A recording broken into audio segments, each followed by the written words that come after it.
months. Okay, can you stand up? Because you don't look like you had a baby. Thanks. You should all be so lucky. You're having a little bit of a hard time because the baby's on vacation right now. Is that right? She's in the Bahamas. We're shooting an episode in the Bahamas. So I know life is rough. Yeah. So there was no way I was going to miss this.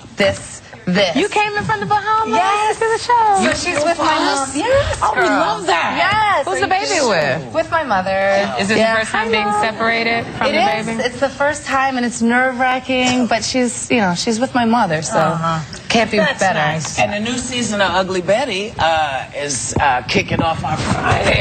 Is it working now? I don't know. She's got like 10 mics. Here's what's Get this is my mic pack. Yeah. And usually I come out and you can hear me. Everyone in the room can hear me. I rushed out, tripped over Joy, dropped my mic pack, lost my batteries, and now I'm trying to be cute. So, maybe if you sit on it, the batteries will reactivate back up and you're little joke. If these batteries start recharging right now, I'm leaving. Okay? But as I said, it kicks off on Friday, yes, October 16th. Not this coming Friday, but next Friday. So what's the deal with Betty? I mean, how long can she stay ugly? I can't tell you. I mean, even in real life, braces don't stay on that long. And that is like the #1 question that I'm asked. It's like, when do her braces come off? When do her braces come off? Well, they are coming off this season. They absolutely are. And even in the first episode, it's a 2-hour episode, and it's brilliant. We just got to see it in the Bahamas. And she starts to make the transition in this episode, so it's really exciting. But it's very interesting because in the Spanish countries, it's called what is it called? Betty La Fea. Betty La Fea. And now, the shows have been going on for years and years, and nobody's wanted her to not be ugly. No, well, actually, novelas, they have a beginning, middle, and an end. So Betty La Fea has been gone for a while, and now they're sort of remakes, but yeah, they keep her pretty ugly because in the original Betty La Fea, they tried to make her pretty, and the country went bananas. Well, that could happen here. That could happen. Exactly. Well, on our blogs, it is like such a major controversy. It is literally 50-50 for people who want to stay status quo. Programs they say jump the shark. Yeah. You know that phrase? Which means that they change the format of the show, and suddenly it goes off the air.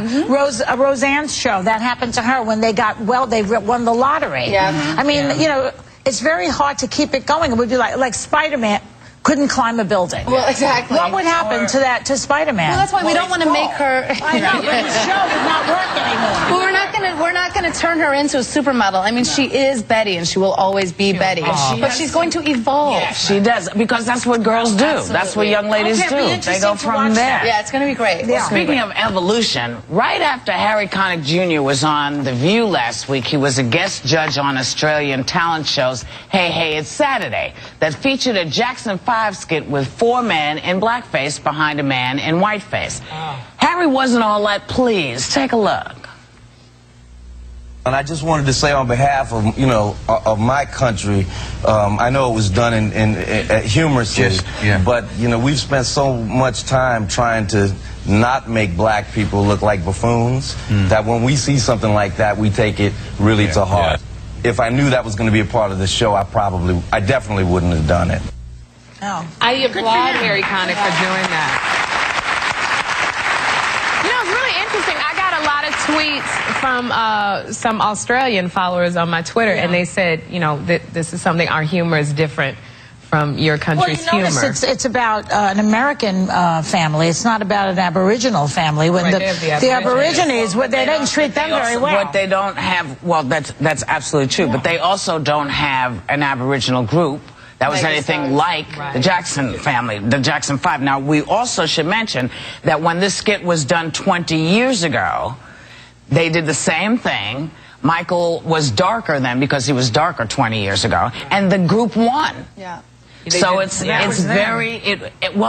was then, but the interesting part, to me at least, is that what the performers were saying, because they don't have any context with this with them. Yeah. They have it with the indigenous, the Aborigines. They have it in context with them, but they don't have this context. And they were like, we were just trying to do a tribute. Sorry. You know. Yeah. Well, apparently it wasn't. They were joking. They were doing it. They thought they were doing a tribute. Yeah. So it's very interesting. But Harry stood up and said, "Nay, baby, yeah. He knows. But people got we're in what people like to call post-racial America right now. With Obama in office. Oh, is that what this is? Yeah. Well, I mean, I'm not saying that it's gone, but we're trying to grow as a country, and that's kind of a demeaning sketch that we would never do here anymore. And I want to point out that also some people got on Harry Connick because on Mad TV he did a skit about a Southern black preacher, and so people were saying that he was hypocritical. He did a skit about a Southern preacher, not a black. Excuse me, I'm sorry, a Southern people preacher. Were saying, sorry.